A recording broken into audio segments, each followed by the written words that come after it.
Hey there, welcome to the sermon preview for this week. I'm just out here taking a stroll through the wheat field here next to the church. It's been harvested, the straw's been baled. Actually, there's a bunch of golf balls out here, so if you're looking for some golf balls, you got some right here.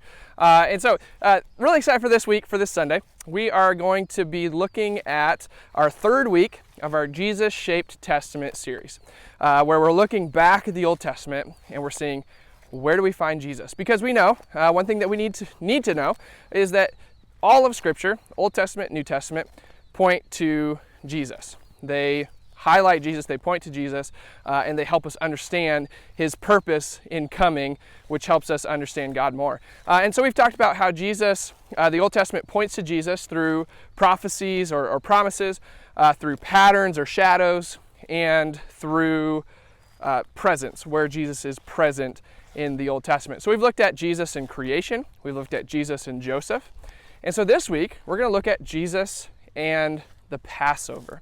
Jesus and the Passover. The scriptures that we're going to look at here is Exodus chapter 12, verses 1 through 13, and then a New Testament passage that we're going to use in addition to this is 1 Corinthians 5, 6 through 8. Now, the story of the Passover is a really, really interesting story. It's a wonderful story of God's salvation for His people.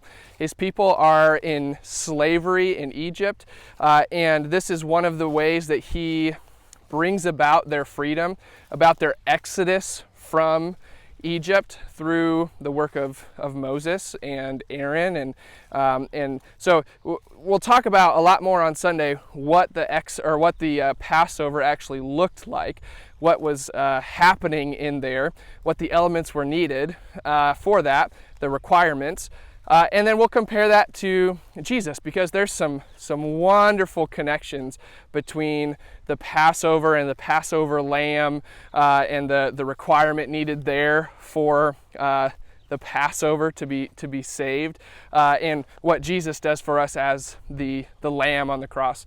So just some wonderful connections there, some obvious connections, some less obvious connections that we'll make, and so I'm really excited for this Sunday to be looking at this, just because there's so many things that we can look at here that help us gain a better understanding of our own salvation, to gain a better understanding of what Jesus does for us on the cross as we live out our life, as we seek Him more and more and receive salvation from Him. So tons of great things in here. I encourage you to read these couple passages, Exodus 12, 1 through 13, 1 Corinthians 5, 6 through 8, and see what connections you can make. What connections do you see between the Passover and Jesus? I'm excited for Sunday. I hope you are as well. Last week we were back at the cabin on a Saturday night.